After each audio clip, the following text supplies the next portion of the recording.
এবং সার্বিক জীবনে কোরআন এবং সুন্নাহকে আমার জীবনের প্রতিটি ক্ষেত্রে গুরুত্ব সহকারে বাস্তবায়ন করার প্রত্যয় প্রত্যয় রেখেই আমরা আজকে এখানে উপস্থিত হয়েছি। আল্লাহর কাছে দোয়া করি, যা আমরা শিখব আমরা যেন আমল করতে পারি এবং আমাদের এই শিক্ষা আল্লাহ রাব্বুল আলামিন যেন কিয়ামতের নাজাতের উসিলা করে দেন। তো আজকে আমি আপনাদের সামনে যে বিষয়টি নিয়ে আলোচনা করতে চাচ্ছি সেটি হলো আদ-দাওয়াতু ইলাল্লাহ, আল্লাহর দিকে দাওয়াত দেওয়া। দাওয়াতের অর্থ আমরা আঞ্চলিক ভাষায় আমাদের দেশীয় সংস্কৃতিতে দাওয়াত যে শব্দটি এটি অপরিচিত নয়, কিন্তু আল্লাহর নবী সাল্লাল্লাহু আলাইহি ওয়াসাল্লামের দাওয়াতি মিশন যেভাবে পরিচালিত হয়েছে এবং কোরআনুল কারীম আমাদেরকে এই দাওয়াতের ব্যাপারে যেভাবে আমাদেরকে শিক্ষা দিয়েছে এটা হলো তার থেকে একটু আলাদা। আমাদের দেশে মানুষ যা জেনেছে, স্বপ্নে দেখেছে সেটা দাওয়াত দিচ্ছে, কিছু অল্প কিছু জানে ওর সাথে আরো কিছু মিশ্রণ করে দাওয়াত দিচ্ছে। কিন্তু আমরা দাওয়াত দিব আদ-দাওয়াতু ইলাল্লাহ, একমাত্র আল্লাহর দিকে আহ্বান করব। এই দাওয়াতের আমি সংজ্ঞায় যাচ্ছি না, তবে সময় দেওয়া হয়েছে আমাকে 35 মিনিট। আমাকে যদি 5 মিনিট আগে যদি একটু স্মরণ করে দিতেন ইনশাআল্লাহ তাআলা। অনেক সময় হয়তো আপনাদের সময় 5 মিনিট নিলে মানে কি 100 জনের মানুষ 5 মিনিট, আমি 500 মিনিট নিয়ে ফেলেছি, এদিকে লক্ষ্য রাখবো।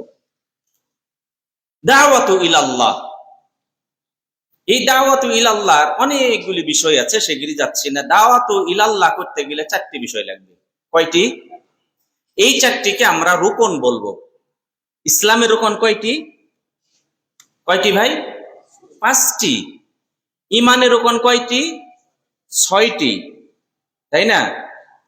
তো দাওয়াতু ইলাল্লাহ করতে গেলে আমাদের 4টি বিষয় আমাকে লাগবে। কয়টি বিষয়? 4টি। এই 4টি হলো রুকন, একটা ছাড়া একটা বাদ দিলে হবে না। এই 4টে থেকে যদি আমরা একটা বাদ দেই তাহলে দাওয়া ইলাল্লাহ হবে না। কি কি বিষয় লাগবে? একটি লাগবে দাঈ, যিনি দাওয়াত দিবেন, আপনি। প্রথম বিষয় কি?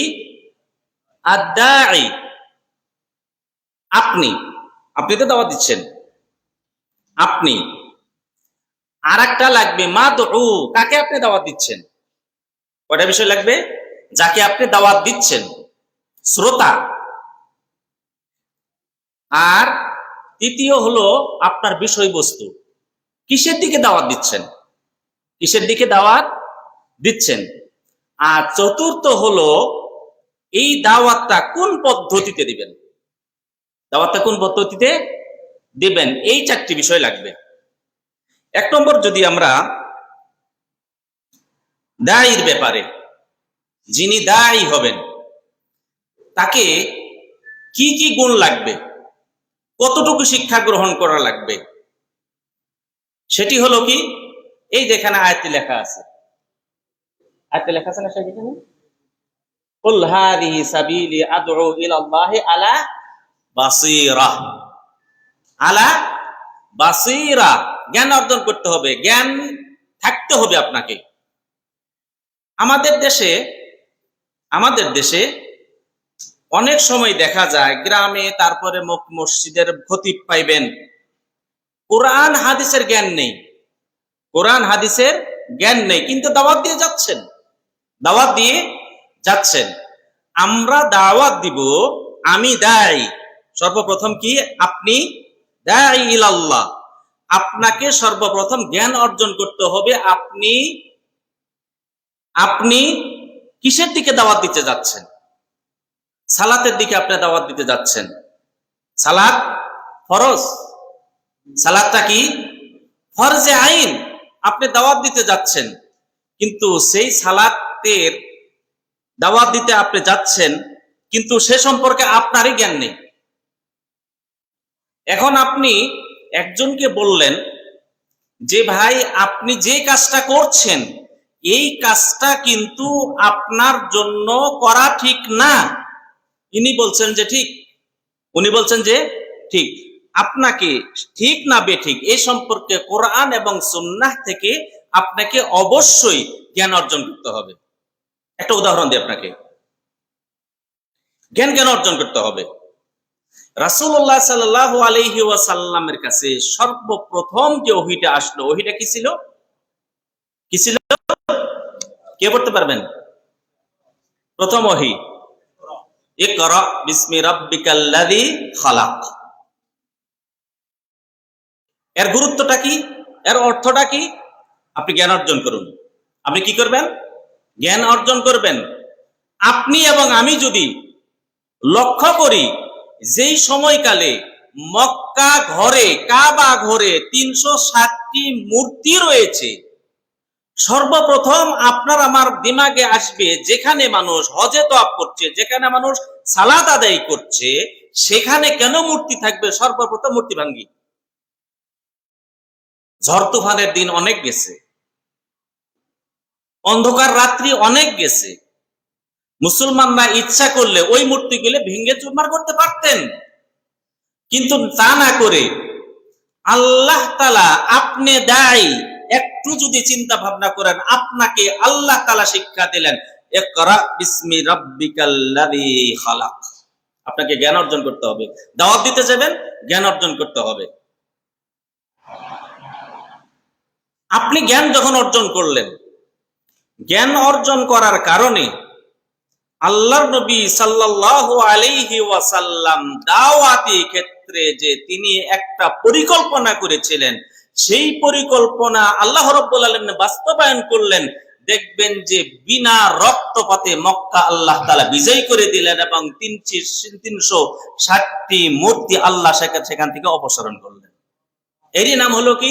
আপনি দাওয়াতি কাজ করতে যাবেন, আপনাকে অবশ্যই দায়ীর যে গুণাগুণ, কি কাজ করলে আপনি দায়ী হতে পারবেন, বলছেন আলা বাসীরা, আমি যেদিকে আপনি দাওয়াত দিচ্ছি সেটার উপর আমার জ্ঞান আছে, আমি সে সম্পর্কে আমি জ্ঞান অর্জন করে আপনাকে আমি দাওয়াত দিতে যাচ্ছি।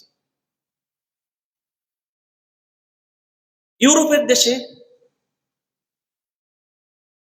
এক ছেলে সেখানে লেখাপড়া করে, ভালোবাসা হয়েছে এক খ্রিস্টান মহিলার সাথে। শেষ পর্যায়ে খ্রিস্টান মহিলা বলছে যে তুমি যদি ঈসা আলাইহিস সালাতু ওয়াস সালামকে আল্লাহর ছেলে মেনে নাও, তাহলে ভালোবাসা থাকবে অবিচল, নইলে তোমার সাথে আমার সব বিচ্ছিন্ন। মুসলমান, ঈমান আছে, প্রতিশোধ আছে তার অন্তরে, আল গায়রত আছে, গায়রত যেটা বলা হয়, প্রতিশোধ। বলছে ঠিক আছে আমি মেনে নিব, তবে তোমাকেও মানতে হবে মুহাম্মদ আল্লাহর ছেলে।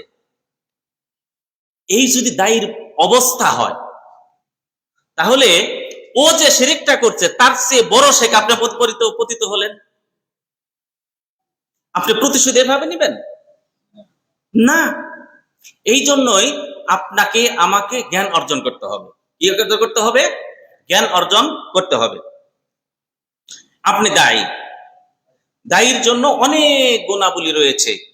তার ভিতরে একটি হলো, যেদিকে আপনি দাওয়াত দিতে যাচ্ছেন, যদি সেটা আপনি যদি না মানেন, তাহলে কিন্তু কি হবে না? ফলাফল শূন্য। এরপরে আপনাকে পরে আসছে ইনশাআল্লাহ। তো আর দায়ীর জন্য কি লাগবে? আমি যেই বিষয়ে আহ্বান করতে যাচ্ছি সেই বিষয়ে আপনাকে জ্ঞান থাকতে হবে, আমাকে জ্ঞান থাকবে, তাহলে আমি কি দায়ী। এবং দায়ীর যে অনেক গুণাগুণ, নম্রত হইতে হবে, তারপরে ভদ্র হইতে হবে, নরম কথাই হইতে হবে। যেমন আল্লাহ তাআলা কি বললেন? ফেরাউনের কাছে আল্লাহ তাআলা মুসা এবং হারুন আলাইহিস সালামকে প্রেরণ করলেন এবং বললেন আমি প্রেরণ করছি, তুমি তো ভয়ের কারণ নেই, তবে দেখো তাদের সাথে তুমি মিষ্ট ভাষায়, নরম ভাষায় কথা বলে, তারা রাখবে, তুমি রাখবে না। কি শিক্ষা দিলেন? এটি শিক্ষা দিলেন আল্লাহ তাআলা মূসা আলাইহিস সালাম এবং হারুন আলাইহিস সালাতু ওয়াস সালামকে। তাহলে দায়ী বলতে কি বুঝি? দায়ীকে আপনি আপনি দাওয়াত দিবেন। এরপরে আসছি আমরা মাদউ, কাকে আপনি দাওয়াত দিতে যাচ্ছি তাদের সম্পর্কে আপনাকে জানতে হবে। কি করতে হবে? 90 বা 80 সালের আগে চিটাগাং, কক্সবাজার এমন কিছু এলাকা ছিল যেখানে যদি কালেমা তাওহীদের সঠিক দাওয়াত নিয়ে যেতেন তাহলে সেখানে আপনাকে গর্দান রেখে দিত। জানেন তো? জানেন আপনারা? তারা বলছে আখেরে জামান সুন্নি এবং ওয়াহাবিদের ভিতরে একটা যুদ্ধ হবে। এই যুদ্ধে সুন্নিরা কি করবে? বিজয়ী হবে, আর ওয়াহাবিরা পালাবে। গাছ এবং পাথর বলবে, হে সুন্নি আমার পিছে ওয়াহাবি আছে, মারো। হাদিস বানায় ফেলছে তারা। এবং তারা এমনও শুনেছি যদি একটা ওয়াহাবিকে যদি এক বাড়িতে মারতে পারো তো হজের সওয়াব। বুঝা গেছে তো? এখন ওই সময়কালের কক্সবাজার এবং চিটাগাং দাওয়াতের মাঠ এবং এখনকার মাঠ কিন্তু এক না। এখন বুক খুলে কথা বলতে পারেন, পারেন না? যে কোনোখানে বলতে পারেন। তাহলে আপনাকে মাদউ, যাদেরকে দাওয়াত দিবেন তাদের সম্পর্কে আপনাকে জানতে হবে। এমন এক জায়গায় গেছেন তাদের ভিতরে কেমন একটা বিষয় নিয়ে খটকা বেজেছে, ওই বিষয় সমাধান হলেই সবকিছু, ওই বিষয় সমাধান হলে কি সবকিছু মেনে নেবে, কিন্তু আপনাকে সে সম্পর্কে জানতে হবে। আমেরিকায় বড় একটা ইসলামী প্রোগ্রাম চলছে। এক মহিলা বলছে, এক মহিলা, যে ইসলাম কেন মহিলাদেরকে ওই কালো পোশাকটার ভিতরে বন্দি করে রাখে? এটা যুদ্ধের আমি। তো উনি উত্তর দিচ্ছেন আপনার ভালোর জন্য, আপনার সুবিধার জন্য, এই জন্য সব কিছু বলছে, আখলাক, তারপর আপনার সন্তান সন্তানের যেন যেন পবিত্র থাকে, এই জন্য সবকিছু বলছে। মানতে রাজি না। ভিতর থেকে একজন এসে বলছে আমি একটা কথা বলবো, আমাকে 2 মিনিট। আরে বসো, তুমি বড় বড় ডক্টর পারছে না, তাকে বুঝে তুমি আসবে? বলছে ঠিক আছে, দেওয়া হয়েছে। দেওয়ার পর মহিলাকে বলছে শুনুন, আপনি কি লোহার বাজারে গেছেন, দোকানে? বলছে গেছি। কেমনে? খোলা। তারপরে আপনি কি চান্দি, যেটা রূপোর দোকানে গেছেন? বলছে হ্যাঁ, সেটা গ্লাসের ভিতর রাখে। স্বর্ণের দোকানে বন্ধ করে রাখে। আর যেটা হীরা যেটা, সেটা তো আরো কুটকুট অত কিছুতে বন্ধ করে রাখে। ইসলামে মহিলাদের সবচেয়ে বেশি মূল্য হলো মহিলার। এই জন্য এই মহিলাকে যেন কেউ যেন কোনো অনিষ্ট না করতে পারে, এই জন্য ইসলাম আপনাকে এই ব্যবস্থা করেছে। বলছে সঙ্গে সঙ্গে বলছে লা ইলাহা ইল্লাল্লাহ, সঙ্গে সঙ্গে ইসলাম গ্রহণ করেছে। তাহলে যার সাথে আপনি কথাটা বলছেন তার সম্পর্কে কি করতে হবে? জানা থাকতে হবে। ডক্টর মুজিবুর রহমান সবাইকে চিনেন, শেখের এলাকার, যিনি ইবনে কাসির অনুবাদ করেছেন। তিনি আসছেন, আসার পরে বলছে আমেরিকা নিউ ইয়র্কে আমার কাছে মসজিদে স্পেনে এক মহিলা আসছে। আসার পরে আমাকে বলছে আমার ঘুম হয় না, তুমি যদি সমাধান দিতে পারো তাহলে আমি ইসলাম গ্রহণ করবো। যত কিছু আমার প্রয়োজন আমি সবকিছু ছাড়তেও রাজি, ধরতেও রাজি, কিন্তু আমার ঘুম দরকার, ঘুম হয় না। একজন দায়ীকে ঈমান থাকতে হবে, বিশ্বাস থাকতে হবে। তিনি বললেন তোমার ঘুম হবে, 3 দিন সময় দিবে, এবং তোমাকে যদি ইসলাম গ্রহণ করো তোমার ঘুম হবেই হবে। আপনি চ্যালেঞ্জ করতে পারবেন? আপনি দায়ী। তারপরে তিনি ইসলাম গ্রহণ করলেন। করার পরে তিনি গোসল করলেন, গোসলের নিয়ম যেটা ইসলামে। এরপরে বলছে 3 দিন পর ইনি আমাকে, ওই মহিলা আমাকে টেলিফোন করে বলছে ডক্টর আমার ঘুম নিয়মিত হচ্ছে। তাহলে মাদউ যিনি, তাকে আপনাকে জানতে হবে। তার ঘুম নাই, আমি বললাম কি ডাক্তার কাছে যান না। আলা বিযিকরিল্লাহি তাতমাইন্নুল কুলুব, আল্লাহর জিকির, অন্তর নিরাপদ থাকে, অন্তর শান্তি পায়।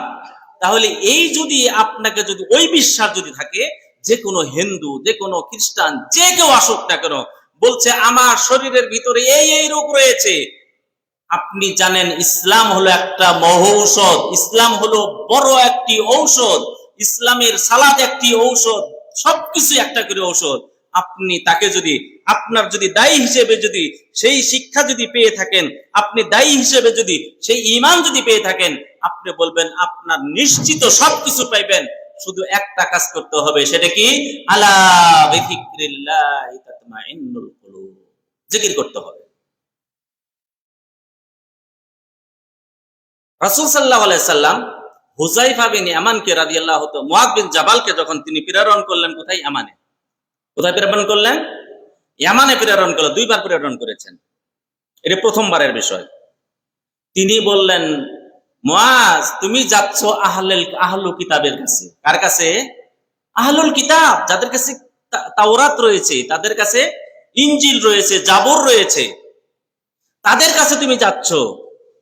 প্রস্তুতিটা তোমার সেরকমই হইতে হবে, তোমার প্রস্তুতিটা সেই রকমই হইতে হবে।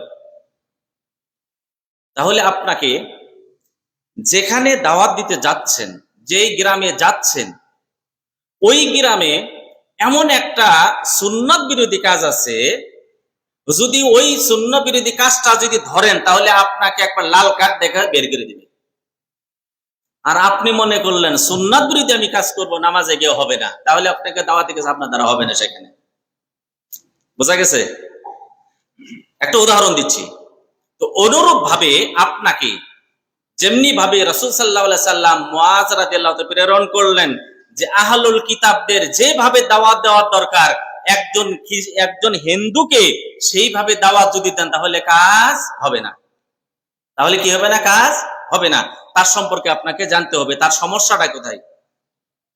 এরপরে আমরা আসি, মাদউ সম্পর্কে জানতে হবে। মাদউ, যাদেরকে দাওয়াত দিচ্ছেন তাদের সম্পর্কে জানতে হবে, এবং যাদেরকে দাওয়াত দিতে যাচ্ছেন তাদের পরিবেশ সম্পর্কে জানতে হবে, তাদের অর্থনৈতিক যে সমস্যাটা সেটাও জানতে হবে। 1991 সালে একটা বড় জলোচ্ছ্বাস হয়েছিল, কোথায়? চিটাগাং, তাই না? ওই চিটাগাঙে তাবলিগ জামাতের লোক ওখানে যাওয়ার পরে তাদেরকে বলছে যে আসলে যে বিপদটা যে আসে, বিপদটা আসে আমাদের হাতের কামাই। আমরা ইসলাম থেকে, আমরা আল্লাহ রাব্বুল আলামিনের ইবাদত থেকে, আমরা রাসূল সাল্লাল্লাহু আলাইহি সাল্লামের সুন্নাত থেকে দূরে সরে গেছি। এই জন্যই আমাদের কি হয়েছে? এই বিপদ এসেছে। কথাটা কিন্তু সত্য, কিন্তু যেই পরিবেশে রেখেছেন রাখাটা ঠিক হয়নি। কি হয় নাই? রাখাটা ঠিক হয়েছে? জলোচ্ছ্বাস হয়ে গেছে, বাড়ি ঘর নাই, এক ফ্যামিলিতে 8 জন ছিল, আছে 3 জন, 5 জনের খবর নাই। সেখানে আপনি কি এই দাওয়াত নিয়ে যাবেন, না তাদের জন্য আপনি খাবার অথবা কাপড় নিয়ে যাবেন? এটাই সর্বপ্রথম। কুয়েতের এক শেখ আব্দুর রহমান আস-সুমেদ,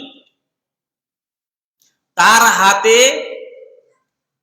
10 লক্ষের অধিক মুসলমান হয়েছে আফ্রিকাতে। কি করেছে? যেখানে যেখানে অনেকেই বলেন, এখানে যারা গেছেন, যে সেখানে ছাত্রদেরকে 7 দিন পড়ানো হয়, 1 দিন ছুটি দেওয়া হয়, এরা পানির খুঁজে যাবে, কোথায় পানি পাওয়া যায়। পানির এত সমস্যা।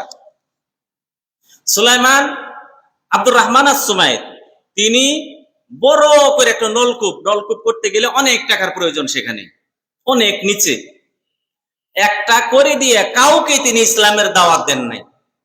শুধু লিখে দিছেন মুসলমানদের পক্ষ থেকে এই এলাকার মানুষের জন্য পানির হাদিয়া। কি দাওয়াত দিয়েছেন? শুধু এখানে কয়েক গ্রামের কয়েক হাজার পরিবার রয়েছে, এটাই অবলম্বন। তিনি শুধু লিখে দিয়েছেন একটা টিউবওয়েল করে, তারপরে কি পানির ব্যবস্থা করে বলে মুসলমানদের পক্ষ থেকে এই এলাকার মানুষের জন্য হাদিয়া। বাস, আর কোনো দাওয়াত দিতে হয় নাই। ওই কয়েক গ্রামের মানুষ একদিনে মুসলমান হয়ে গেছে। তাহলে আপনাকে জানতে হবে, যাকে আপনি দাওয়াত দিচ্ছেন তার অবস্থাটা কি, তার অবস্থাটা কি। তার অবস্থা যদি অর্থনৈতিক কিছু সাহায্য করলে, যদি উনি যদি ইস্তেকামাতে যদি চলে আসেন, আল্লাহর রাস্তায় যদি চলে আসেন, তাহলে একটা লোককে কিনে দেন। অনেক সময় আপনি কিছু দান খয়রাত করেও ইসলামের দিকে নিয়ে আসতে পারবেন। এই জন্য ইসলামে 8টি যে জাকাতের খাত, আর একটা কি রয়েছে, তাদেরকে মনটাকে ইসলামের দিকে আনার জন্য জাকাতের একটা খাত তাদের দেওয়া যেতে পারে। অনেক সময় দেখা গেল ভালো ব্যবহারে, এবং অনেক সময় দেখা গেল যে তাদের সাথে সদাচরণ, ভালোভাবে কথা বলার কারণে আল্লাহ তাআলা কি করে দিবেন, তাদের মন খুলে দিবেন। তাহলে দ্বিতীয় বিষয় সেটা হলো, যাদেরকে দাওয়াত দিতে যাচ্ছেন সে সম্পর্কে আপনাকে জানতে হবে, সে সম্পর্কে আপনি কি করতে হবে, জানতে হবে। তৃতীয় যে বিষয়টি, সর্বপ্রথম আমরা দায়ী সম্পর্কে জানলাম। কি সম্পর্কে জানলাম? দায়ী সম্পর্কে জানলাম। এখন আমরা আলোচনা যে বিষয়টি নিব সেটা হলো আমাদের বিষয় সম্পর্কে জানতে হবে। কিসের দাওয়াত দিতে যাচ্ছেন? গিয়ে বললেন, ভাই আপনার মসজিদে আসেন, বহুত ফায়দা হবে। নাকি আপনি একটা টার্গেট করবেন, ভাই আমরা যারা দেশে যাই অনেক প্রকার হাদিয়া নিয়ে যাই, কিন্তু হাদিয়া তাও কম হয়। কেউ হাদিয়া দিয়ে স্বর্ণ 3 কেজি নিয়েও কি দেওয়ার পরে কি বলবেন যে হয়েছে, বলতে আমি কম পাইছি, তাই না? আপনাদের কাছে বড় একটা অনুরোধ করব, সেটা হলো এই প্রত্যেকবার দেশে যাইবেন আল্লাহর ওয়াস্তে 2 দিন। কয়দিন? আল্লাহর ওয়াস্তে 2 দিন আপনি দেন। কিছু টাকা রাখেন, বাজেট রাখবেন এই দাওয়াতি কাজে। কি রাখবেন? এই দাওয়াতি কাজে। তাহলে বিষয়টা এবার কি করবেন? এবারের বিষয় হলো,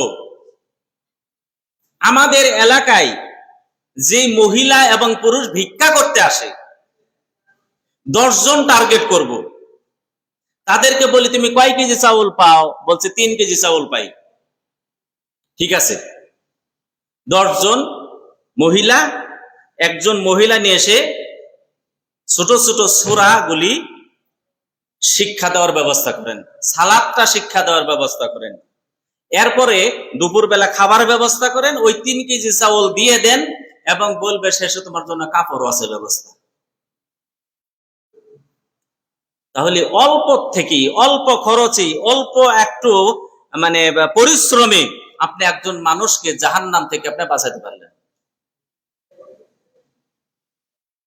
তাহলে আপনাকে টার্গেট নিতে হবে।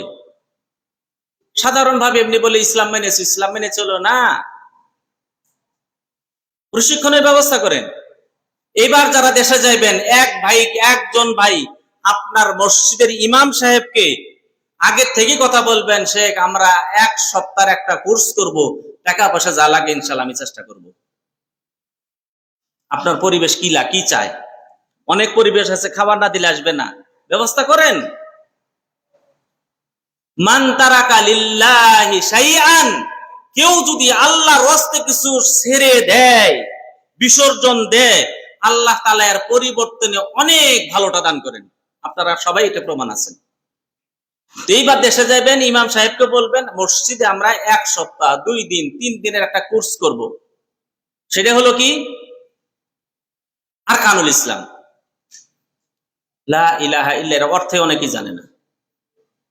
এই অর্থে অনেকেই জানে না। আপনি সাথে থাকবেন, কেন? আপনি দায়ী, আপনি সাথে থাকবেন, থেকে ওই ইমাম সাহেবকে উৎসাহ দিয়ে একটা কোর্সের ব্যবস্থা করেন। অনেকেই আছে বাংলাদেশে, এখনো অনেকেই আছে, ওই সমাজ, আমাদের সমাজে অনেকেই আছে, বলছে আমি নিয়ত পারি না ভাই সালাতের, এই জন্য আমি সালাত আদায় করি না। আপনি কি একটুকু যদি বুঝাইতে পারেন যে নিয়ত করতে হয় না, নিয়ত করতে হয় অন্তরে। সূরাতুল ফাতিহা পাঠ পড়তে হয়, আর নিয়ত পড়তে হয় না, নিয়ত করতে হয়, এটা বুঝাই দেন। আপনার ইমাম সাহেব অনেকেই আছে এলাকায়, 5 জন সহিহ আকীদা গ্রহণ করেছি, এখনো ওই মসজিদে সালাত আদায় করি।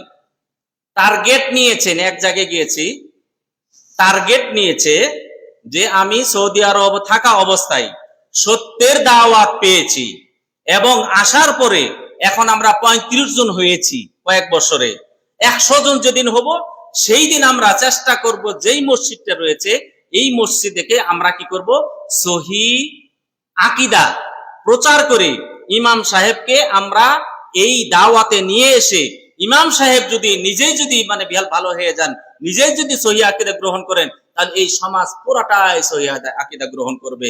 তবে যদি শেষ পর্যন্ত যদি না পারি তাহলে আমরা একটা মসজিদ বানাবো। আপনি পরামর্শ কি দিবেন?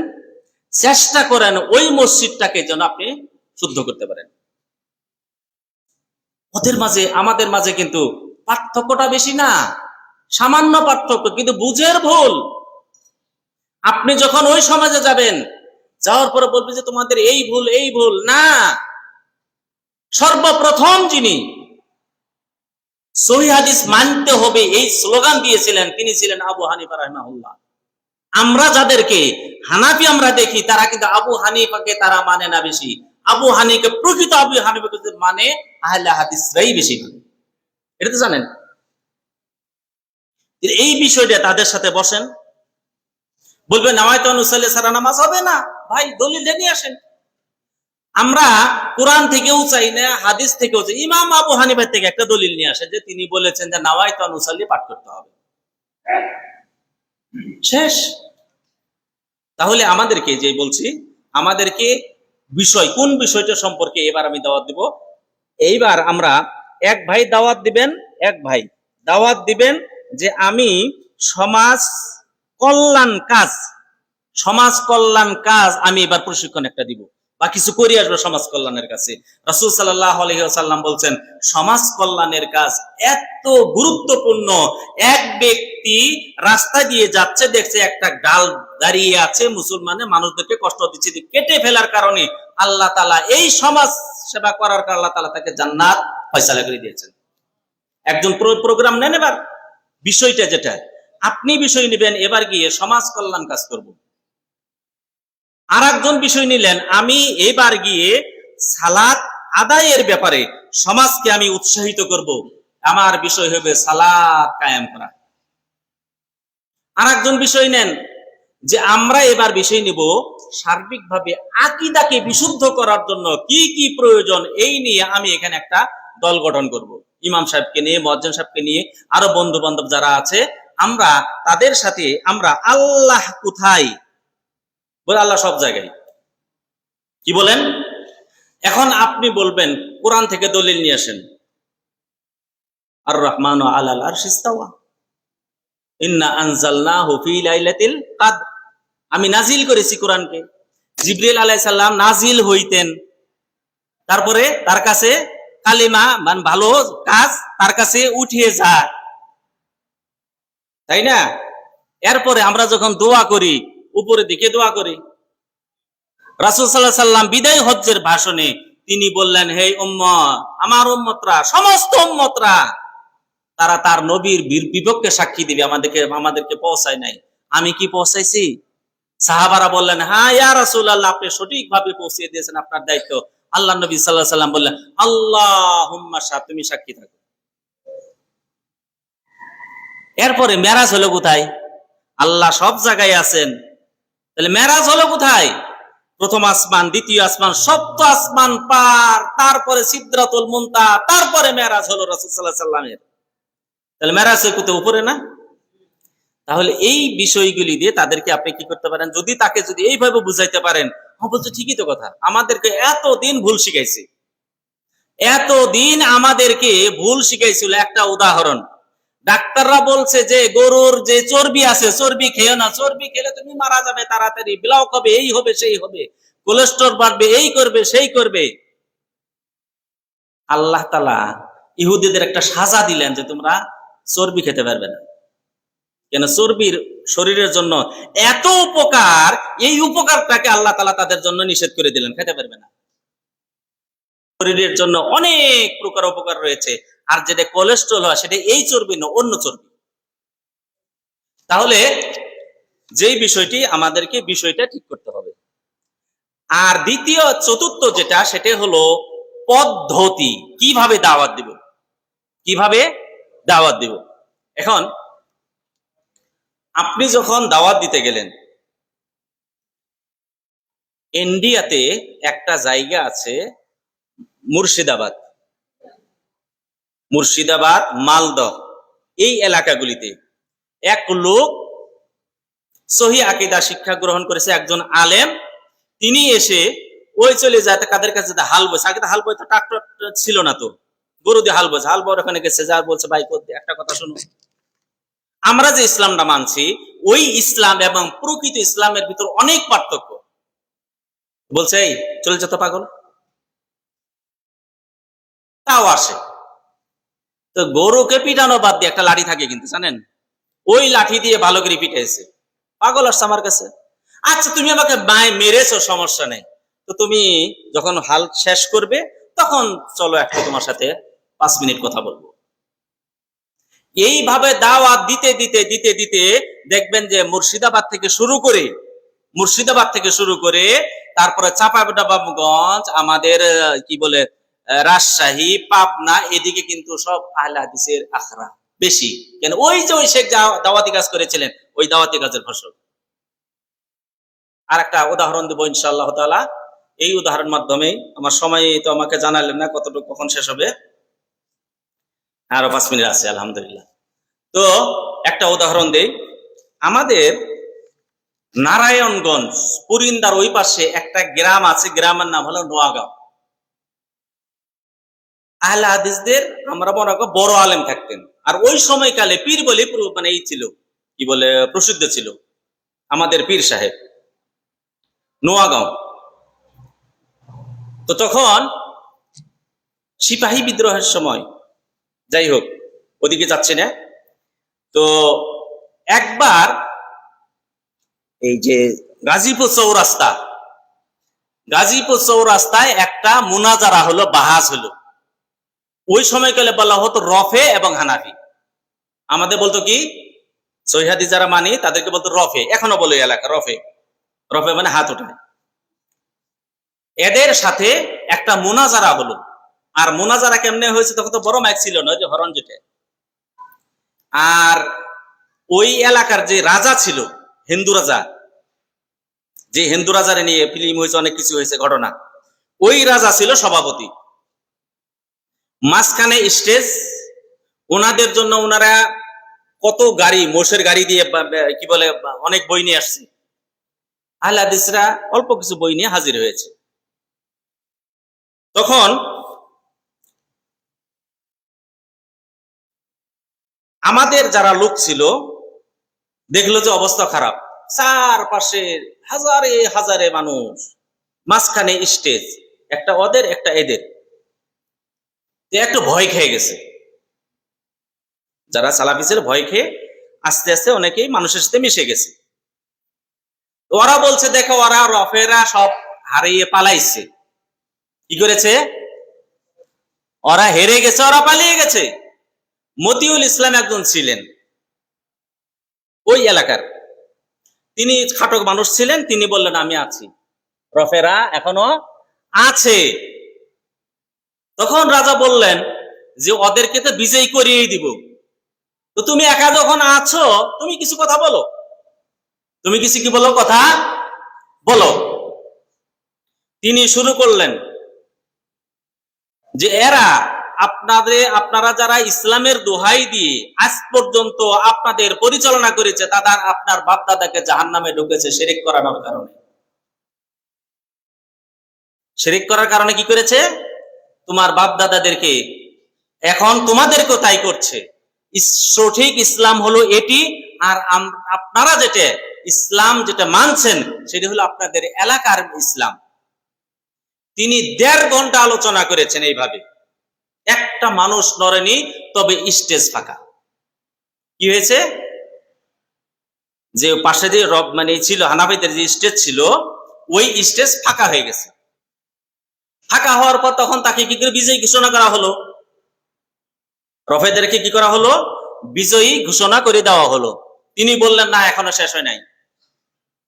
বিজয়ী তো করলেন আপনারা, মসজিদের সমস্ত ইমাম এখানে হাজির আছে, আপনাদের করণীয় কি সে সম্পর্কে কিছু শুনে যান। তারপরে তিনি আরো 1 ঘন্টা বক্তৃতা দিলেন এবং তাদেরকে বুঝিয়ে দিলেন ওই সময়কালে শতকরা 90টি মানে মসজিদই মানে আহলে হাদিস মসজিদ হয়ে গেছিল। গাজীপুর, তারপরে আপনার ধরেন নারায়ণগঞ্জ, এই এলাকা পুরো মানে উত্তরার্ধ এই এলাকা সহ।